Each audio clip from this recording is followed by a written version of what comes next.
Welcome to this story. Not just any story, but the story of the most powerful, most influential, and most respected man in the history of the world. This is not a fairy tale. This is not fiction. This is the real story of a man who was born an orphan, lived in silence, walked alone, was laughed at, hated, attacked, but changed the entire world forever, with nothing in his hand but the truth. This is the story of a man who had no wealth, no army, no media, no government, and yet he conquered hearts, not lands. He fought ignorance, not people. He defeated darkness, not with violence, but with patience, kindness, and character. His name is spoken more than any other name on earth. His words are followed by billions, and even today, more than 1,400 years later, his message still shines in every corner of the planet. This is the story of Prophet Muhammad, peace be upon him. But this story is not just about religion. It's a story of struggle, pain, rejection, betrayal, and victory. It is about how one man changed the world with love, truth, and never giving up, even when the whole world was against him. If you listen till the end, you will feel stronger, you will feel more peaceful, and you will learn powerful lessons that can change your own life, no matter who you are or where you come from. And yes, as you listen, you'll also improve your English, because this story is told in simple words, perfect for English learners. So you're not just listening to a powerful story, you're also learning to express yourself, speak with power, and grow your language just by feeling every word. So take a deep breath, sit with an open heart, and prepare to witness the greatest story ever told in the most powerful way ever shared. Now, let's begin Part 1. The birth of a light in the darkest time. Let us go back, not 10 years, not 100, but more than 1,400 years ago, in the year 570 CE. The world at that time was not peaceful. It was not beautiful. It was full of darkness. People were worshiping idols made of stone, wood, even dates, and then eating them when hungry. Women had no value. Baby girls were often buried alive by their own fathers. There were no human rights. The poor were crushed. The slaves were tortured, and the rich ruled with cruelty. Wars were common. People fought for revenge, for ego, for tribes. Truth was rare. Lies were normal. Cheating, killing, drinking, and abusing were part of daily life.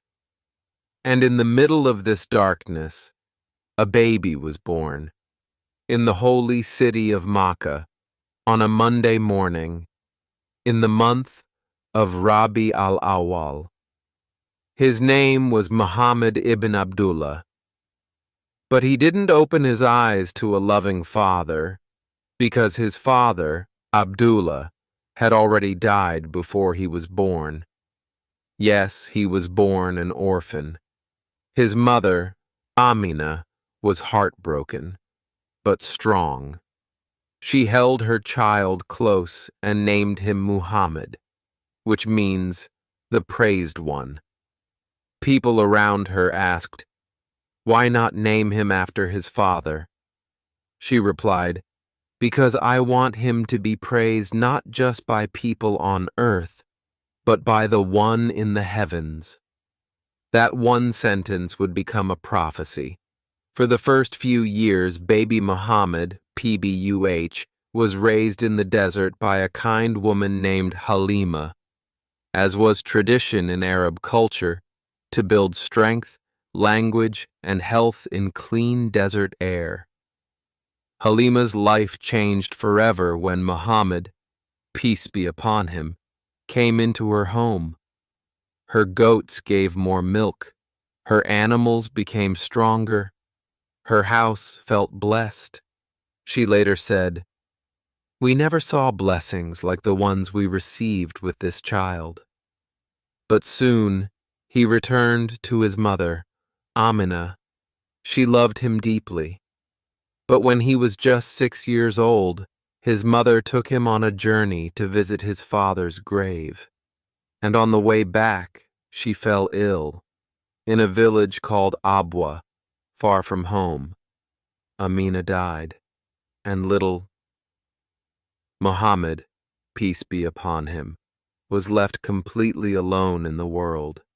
He was just 6, no father, no mother, only pain, only silence. But he didn't complain. He didn't cry to the world. He just walked quietly, with dignity, carrying a sadness that no child should carry. After his mother's death, Muhammad, PBUH, was taken in by his grandfather, Abdul Muttalib, the respected leader of Makkah. But only 2 years later, his grandfather also died. Now just 8 years old, he was passed to his uncle, Abu Talib, a kind but poor man who had many children of his own, but loved Muhammad, peace be upon him, more than all. Abu Talib raised him like a son. He protected him, taught him, and stood by him always.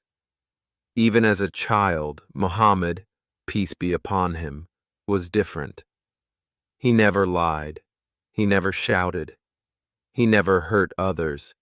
He helped the poor. He cleaned his own clothes. He shared everything he had.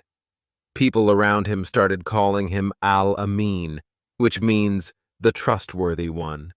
He was known for honesty, kindness, humility, and silence. He worked as a shepherd, taking care of sheep, a job that requires patience, gentleness, and calm. Even his enemies later admitted, "We have never seen a man more truthful, more kind, and more noble than Muhammad." Muhammad, peace be upon him, was now growing into a young man. He had no rich family, no powerful title, no servants. But he had something greater than all of that. He had character. He worked hard. He walked gently. He spoke only when needed. He never hurt, never cheated, never lied. People trusted him with their secrets, their business, and their hearts.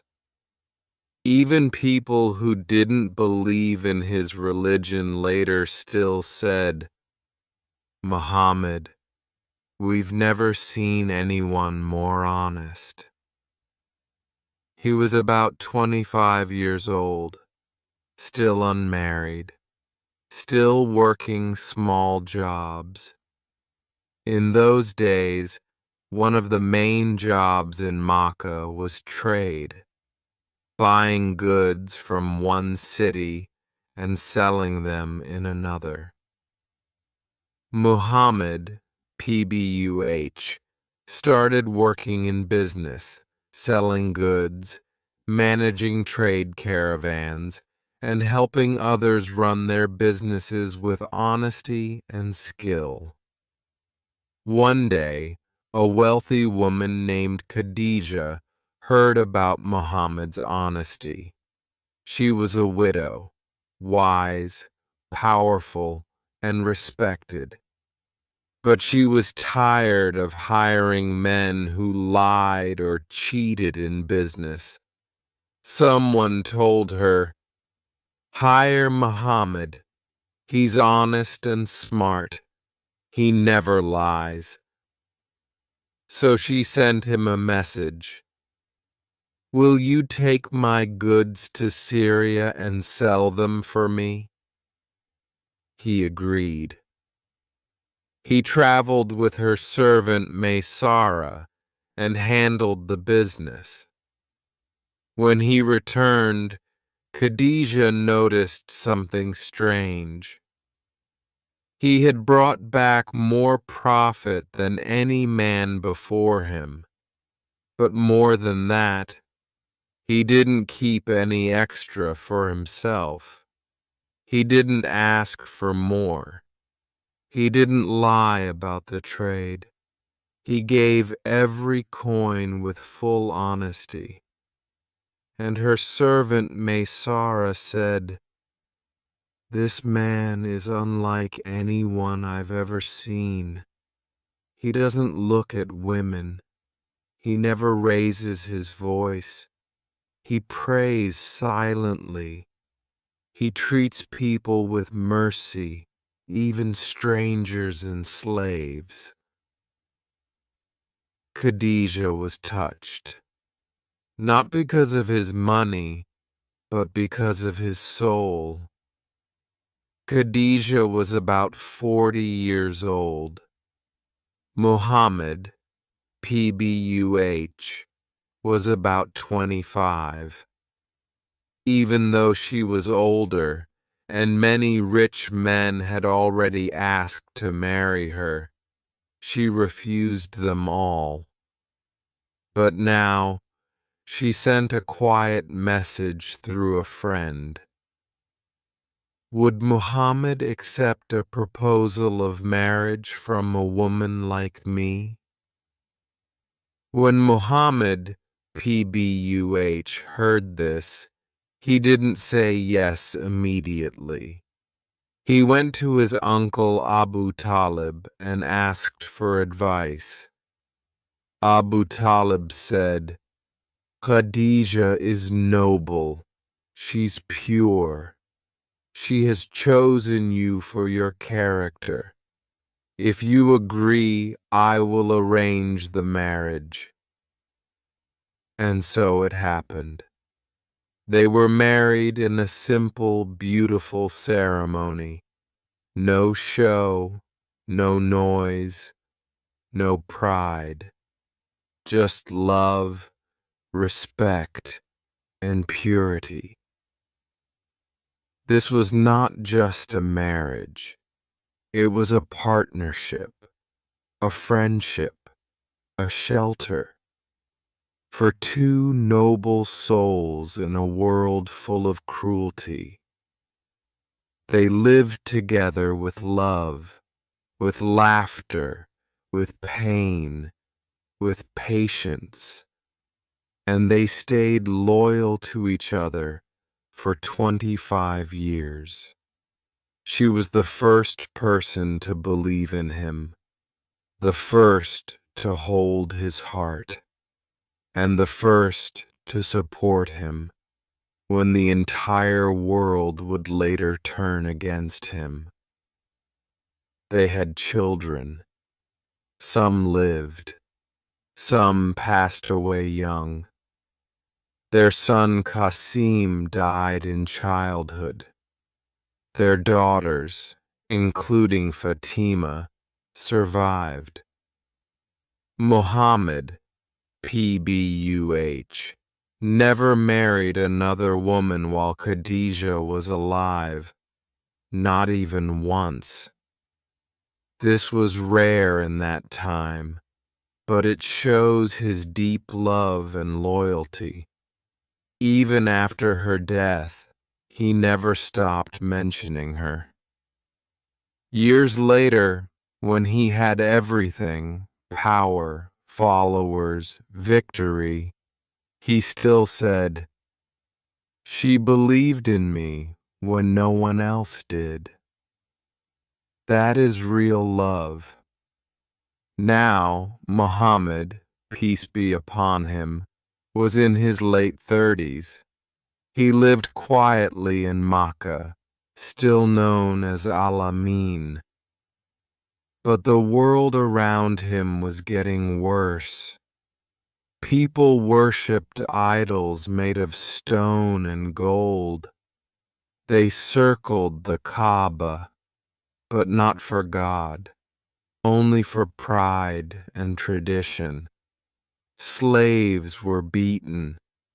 Girls were still buried alive. The poor were starving. The rich were partying.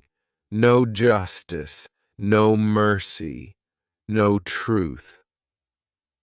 Muhammad, PBUH, used to feel deep pain inside. He would walk alone to a small cave on a mountain called Hira, just outside the city. He would sit there for hours, sometimes for days, thinking, crying, praying, asking the one who created everything, "Where is the truth?" He had no teacher, no books, no priest, but he had a heart that was pure and a mind that never accepted evil. And then something happened. Something that would change history forever. Something that no one could have expected. He was now 40 years old. He had gone to the cave of Hira again. Alone. It was quiet. It was dark. He was sitting in deep thought. Suddenly, he saw a bright light. He heard a voice that said, "Read." Muhammad, peace be upon him, was afraid. He replied, "I cannot read." Again, the voice said, "Read." He repeated, "I cannot read." And a third time, the voice said, "Read in the name of your Lord who created." It was the angel Gabriel. Gabriel, the same angel who came to other prophets before him. But this was the beginning of the greatest mission ever given to any human being, to guide mankind, to spread truth, to speak for the poor, to defend the weak, to teach peace, to teach Islam. Muhammad, peace be upon him, was shaking. He ran home to Khadijah. He cried, "Cover me, cover me." He told her everything. Did she laugh? Did she doubt? She held him close and said, "By Allah, he will never disgrace you. You take care of the poor. You help the weak. You speak the truth. You carry the burdens of others. Allah will never leave you." This was the first day of prophethood. But the world would not welcome him easily. What was coming was the hardest test any human could ever face. He would lose friends, be attacked, be boycotted, be laughed at, be hurt again and again. But he would never give up, because now He was no longer just Muhammad the orphan. He was Muhammad, the messenger of God. Part 2. The First Believers, the Silent Struggles, and the Storm that Followed. The message had begun. Prophet Muhammad, peace be upon him, now carried the greatest responsibility ever given to a human being. He was chosen by Allah, not to rule lands or build empires, but to change hearts, to clean souls, and to lift humanity out of darkness into light. But even though the message had arrived, the world around him was still blind. No one else knew what had happened in that cave. No one else had heard the angel. No one else felt the weight he was now carrying. And yet, he remained silent. For days, for weeks, because he was waiting.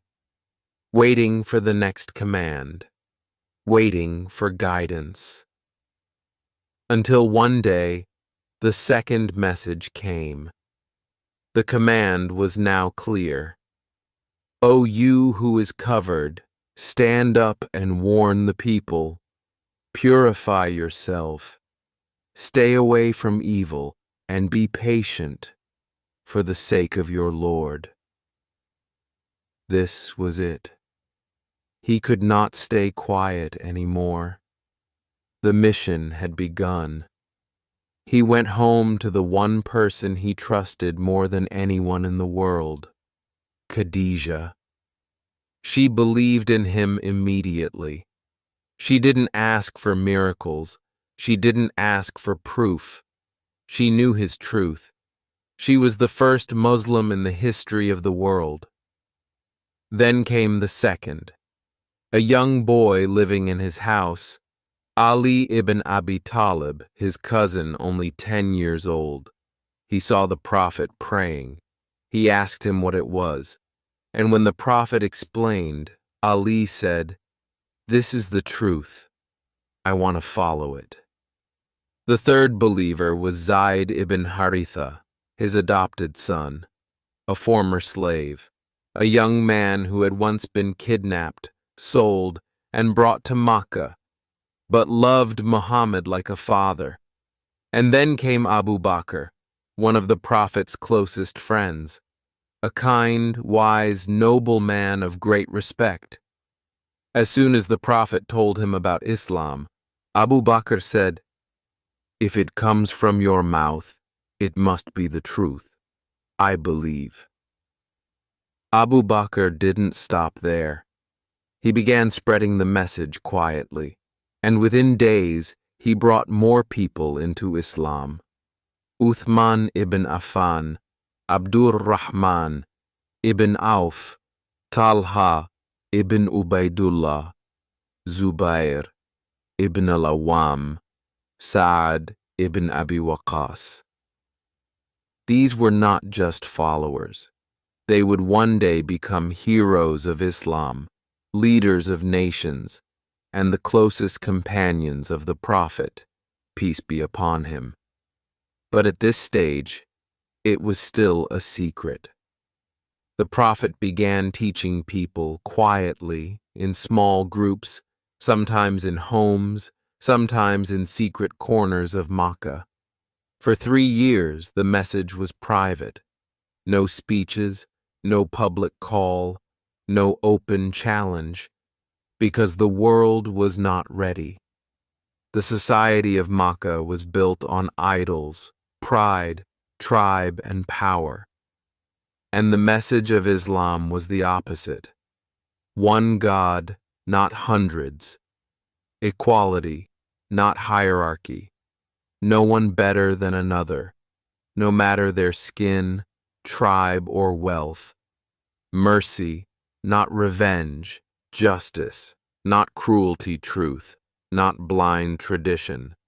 But the Prophet knew he could not stay hidden forever. One day the command came again. Warn your closest family and stand on the mountain and call the people. So he climbed the hill of Safa, a place where announcements were made. He stood tall. He called out, "O people of Makkah, if I told you that an army was behind this mountain ready to attack, would you believe me?" They all replied, "Yes, we have never heard you lie." Then he said, "I am a warner to you from Allah. Leave your false gods. Worship only Him. Save yourselves from punishment. I want nothing from you, no money, no power. I only want your salvation." But instead of accepting, they laughed. They whispered. They became angry. One man, his own uncle, Abu Lahab, shouted, "May you perish! Did you gather us for this?" And he walked away in rage. That day, the insults began. From that moment, life changed. The same people who once loved Muhammad, peace be upon him, now turned against him. Why? Because he had challenged their power, their idols, their tribes, their ego. They began to mock him in the streets. They called him mad, a magician, a poet, a liar. But the people knew, deep down, he never lied. So the leaders of Quraysh tried a new plan. Let's offer him anything he wants: money, women, a kingdom, anything. Just stop him from speaking. They sent their most respected man to him, Utbah ibn Rabia. Utbah said, "O Muhammad, if you want wealth, we will give you all our money. If you want marriage, we'll give you the most beautiful women. If you want to be king, we'll crown you today." The prophet sat quietly, and then he said, "Are you done, O Abu Wal?" Utbah nodded. Then the prophet recited verses from the Quran, not his own words, but the words of God. The verses shook Utbah. He stood silently and walked away. He told his people, "This is not poetry. This is not magic. This is something beyond us." But they didn't stop. They attacked him harder. They would throw dust on him while he prayed. They would laugh when he walked in the streets. They would place animal intestines on his back while he was in prostration. His own neighbors would throw garbage at his door. Children were taught to insult him, but he never hit back. He never shouted. He never cursed. He just cleaned himself and prayed for them. The Quraysh knew they couldn't touch the prophet directly because he was protected by his tribe. So they began to attack his followers, especially the poor and the weak. They tortured Bilal ibn Rabah, a black slave who had accepted Islam. They tied him to the ground in the burning sun, placed heavy stones on his chest, and whipped him. But Bilal kept saying, "Ahad, Ahad." 1:1. They killed Sumayya, the first martyr in Islam, a woman who refused to give up her faith. They stabbed her in front of her husband and son. They tortured Yasser, her husband, until he died in pain. They tied up their son Ammar, burned him, beat him, and forced him to speak words against the prophet. But the prophet comforted him. "If they return, return to your heart." And still, the prophet kept preaching. Every day, he spoke of mercy, forgiveness, and truth. But the pain was growing. People were afraid to accept Islam. Even those who believed kept it secret. But the prophet said, "A time will come when a woman will travel from Yemen to Mecca alone, fearing no one but Allah.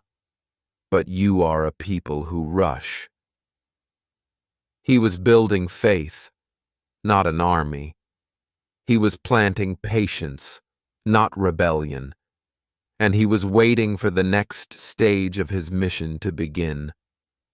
The streets of Makkah had become harder. The Prophet, peace be upon him, and his followers were being watched, insulted, and attacked daily. People were scared to talk to him. Some hid their faith.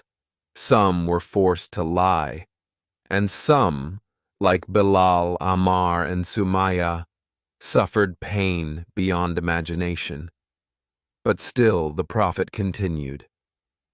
Every day, one person at a time, one word at a time. And slowly, Islam was growing.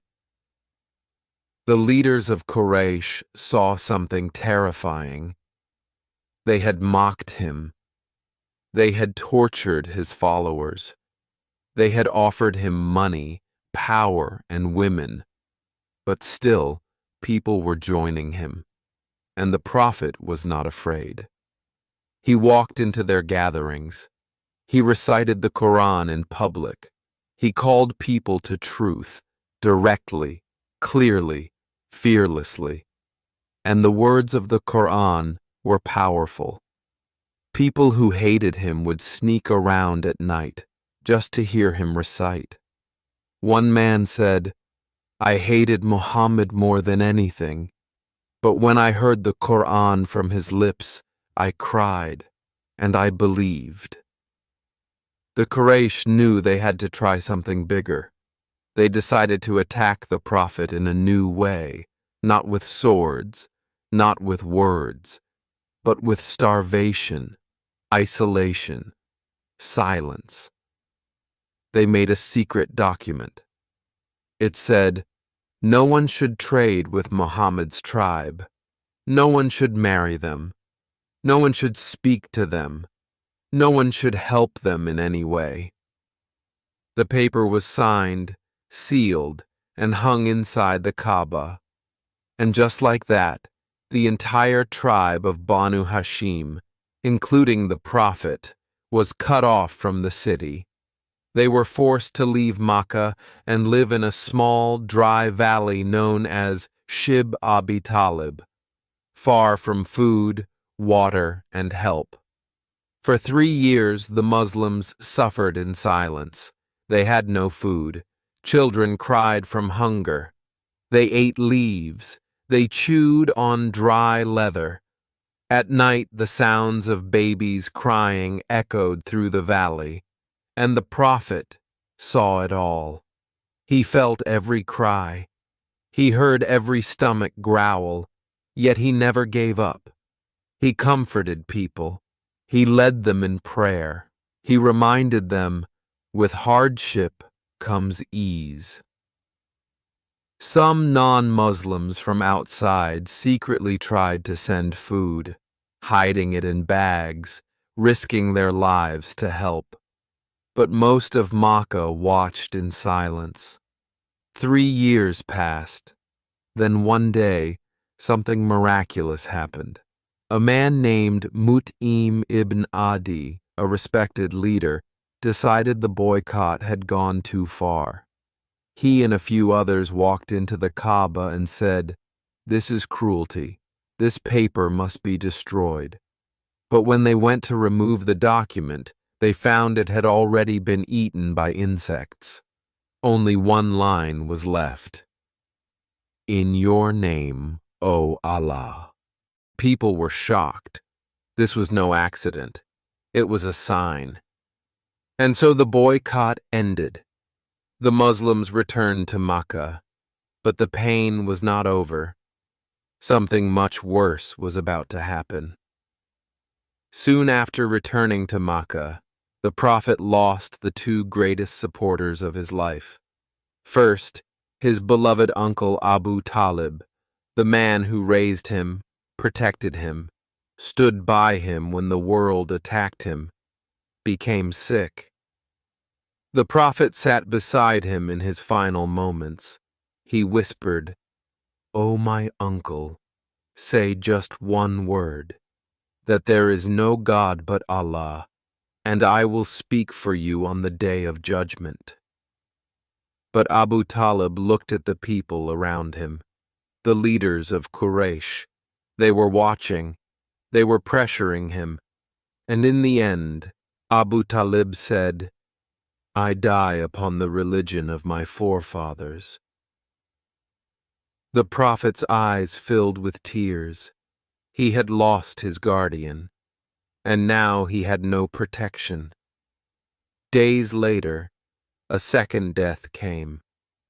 Khadijah, the love of his life, the first believer, the woman who held him when he cried, stood beside him when the world hated him, also fell ill. She had grown weak during the boycott.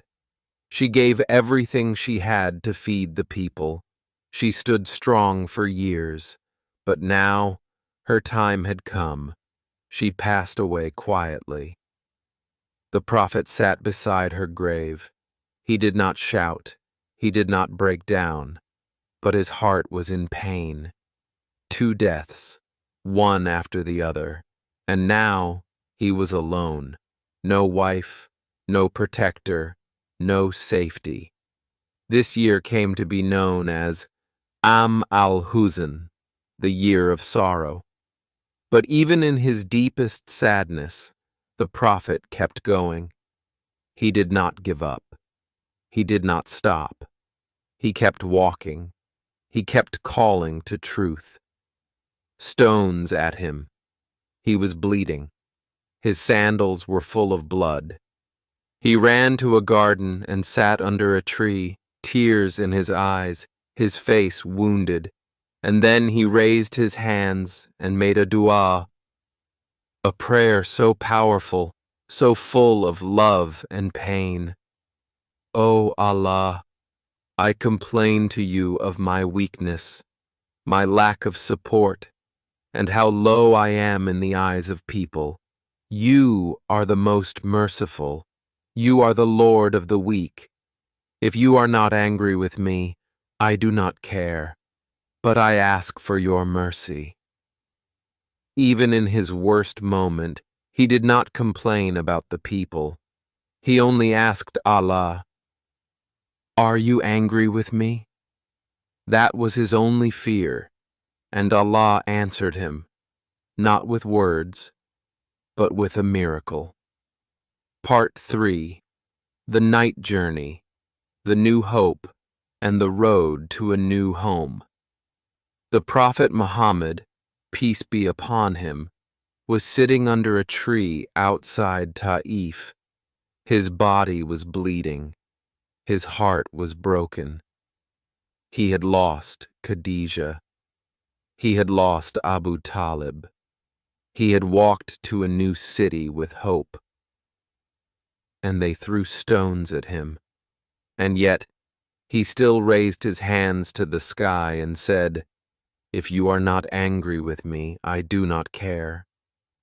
He was alone on earth, but in that moment, Allah showed him something that no human had ever seen, a gift from the heavens. One night, as the Prophet was resting near the Kaaba in Makkah, something unimaginable happened. An angel came to him, the same angel who brought the first revelation, Jibril. And beside Gabriel was a white animal, smaller than a horse, bigger than a donkey, with wings. Its name was Burak. The Prophet was invited to ride the Burak, and in a moment it carried him across the desert faster than lightning to a city far away, Al-Quds, today known as Jerusalem. He stopped at a holy place, Masjid al-Aqsa, and there something even greater happened. He entered the masjid, and found a group of people waiting. These were not ordinary people. They were the prophets of the past: Ibrahim, Abraham, Musa, Moses, Isa, Jesus, Yusuf, Joseph, Nuh, Noah, Dawood, David, and Muhammad, peace be upon him, was asked to lead them in prayer, the last prophet leading all the prophets. It was a sign. He was the seal of them all, the leader of the messengers, the final link in the chain. But the journey wasn't over. After the prayer, Gabriel took the prophet upward into the skies. Not in a dream, not in his mind, but physically, body and soul. This was the mirage, the ascension. He passed through the first heaven, then the second, then the third, until he reached the seventh. In each heaven, he met a different prophet. He saw the angels, the blessings, the realities of the universe beyond human imagination. He saw people being punished for their sins. Those who lied, those who cheated, those who spread corruption. And then he came to a place where even Gabriel stopped. Gabriel said, "I cannot go beyond this point. If I step further, I will be destroyed.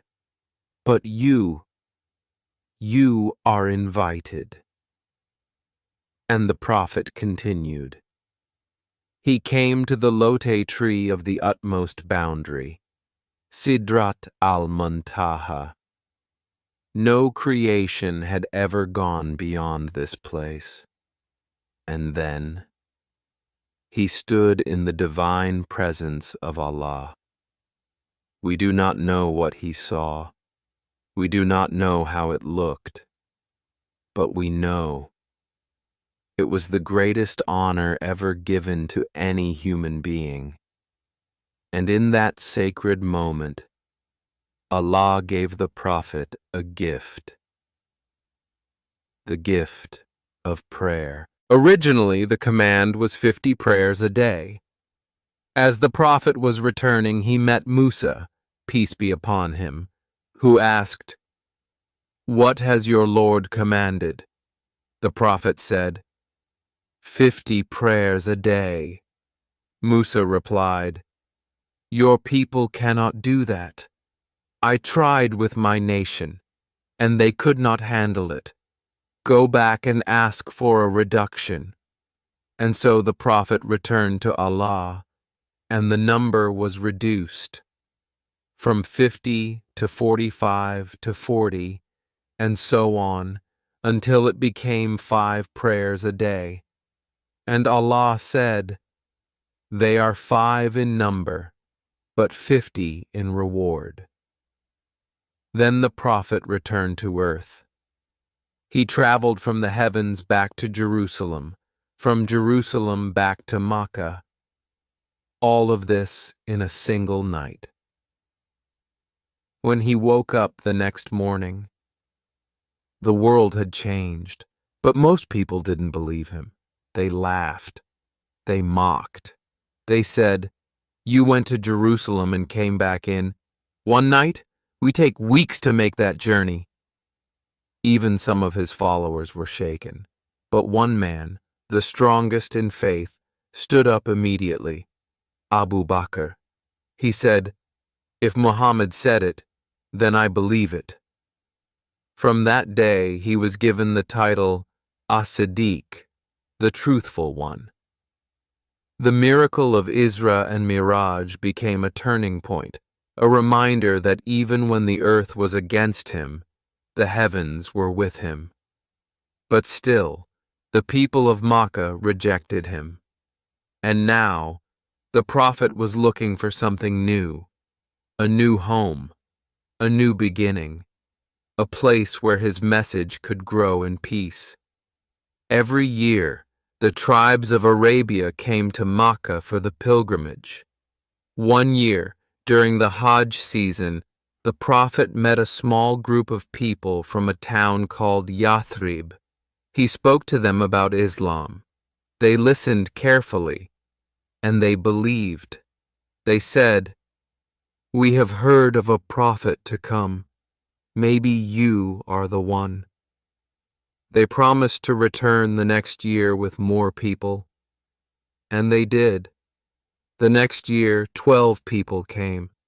They took an oath called the First Pledge of Aqaba, promising to believe in Allah, speak the truth, avoid sin, obey the Prophet, and support him when he came to them. The following year, they came again. This time, 73 men and 2 women. They made a new oath, the Second Pledge of Aqaba. This time, they promised, "We will protect you like we protect our own families." It was a new beginning.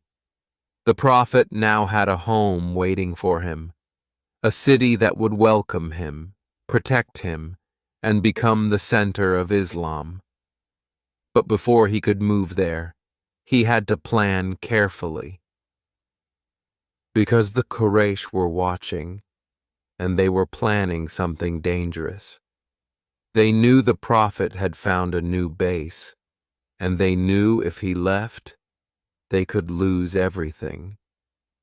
So they came together and made a plan to end everything, a plan to kill the Prophet Muhammad. Art 4. The Hijra, the battles, the victory, and the legacy that changed the world forever. The Quraysh were terrified. They had tried mocking, threatening, starving, and even attacking Prophet Muhammad, peace be upon him. But now they saw something that scared them even more. He had found a new city, a new people, a new beginning. And they knew if he left Makkah, they would lose everything. So they gathered in a secret council and planned something evil. Let us kill him. Let us choose one young man from every tribe. They will attack him at the same time, so no single tribe will be blamed. This was the final decision. They would end the life of the Prophet that very night. But Allah was watching, and the Prophet had been warned. He turned to his loyal companion Abu Bakr and said, "We have been given permission. It is time." This was the moment.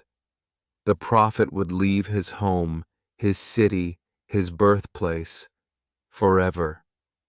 The journey was called Hijra, the migration to Yathrib. But first, he had to escape the city without being seen. That night, the Quraysh surrounded the Prophet's house. They were waiting to kill him in his sleep. But inside, Ali ibn Abi Talib, the Prophet's young cousin, was sleeping in his bed, wearing his cloak, to protect him.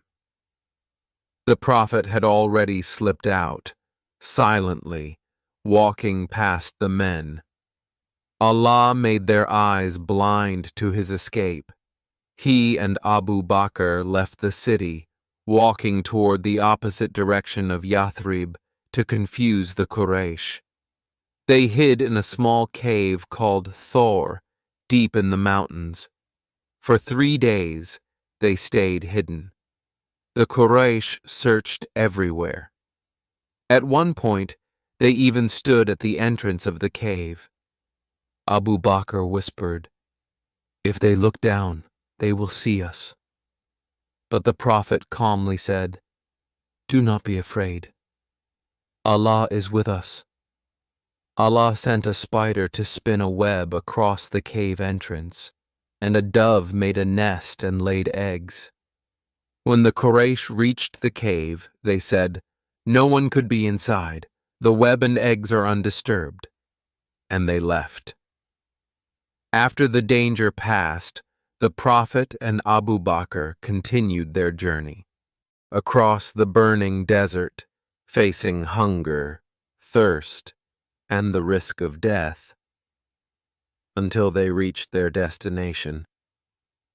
When they arrived, the people of Yathrib were waiting. Men, women, and children stood outside every day watching the road, hoping to see him. And when he finally came, the whole city cheered. They sang, "The moon has risen over us from the valleys of Wada.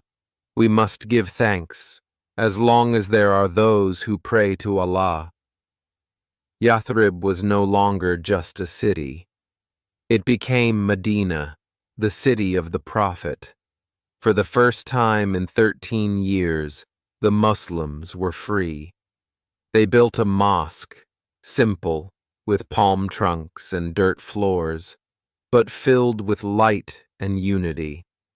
The Prophet created a brotherhood between the migrants, Muhajirun, and the locals, Ansar. He signed treaties with the Jewish tribes. He gave rights to all people. He built a peaceful society based on justice, equality, and faith. Quraysh arrived. They were shocked. Their horses could not cross. They waited for weeks. Allah sent a powerful wind. It blew their tents, their fires, their food. They left in fear. The Muslims had won, without a major fight, and now Islam was stronger than ever. Soon after, the Prophet decided to go to Makkah, not for war, but for peace. He and 400 companions went, wearing simple clothes, ready to perform Umrah, the minor pilgrimage. But the Quraysh blocked them. After tense talks, both sides agreed to a peace treaty, the Treaty of Hudaybiyah. Some Muslims felt disappointed. They wanted to enter Makkah, but the Prophet said, "This is a victory." And he was right. In the peace that followed, more people entered Islam than in all the years of war. The message was spreading. Hearts were opening, until finally, one day, the Quraysh broke the treaty. And now it was time. The Prophet gathered 10,000 Muslims, the largest Muslim army so far. They marched toward Mecca, not to destroy, but to restore truth. When they entered the city, the Quraysh were shocked.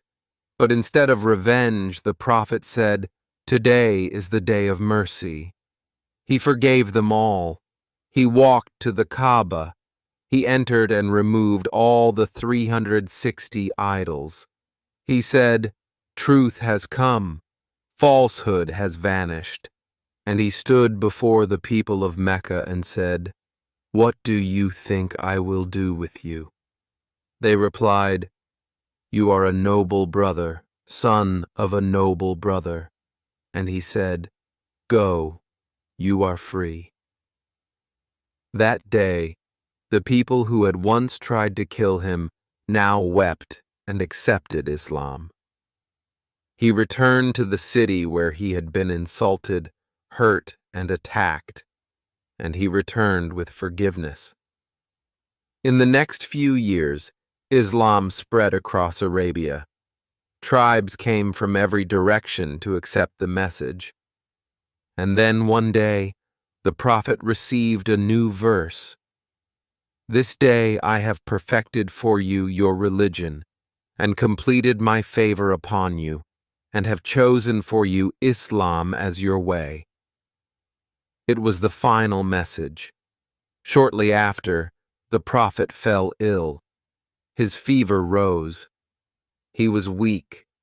He led the prayers as long as he could. Then he passed the roll to Abu Bakr. On his final day, he lifted the curtain from his room and saw the Muslims praying together. He smiled. That was his last moment. Soon after, the greatest man to ever walk this earth returned to his Lord.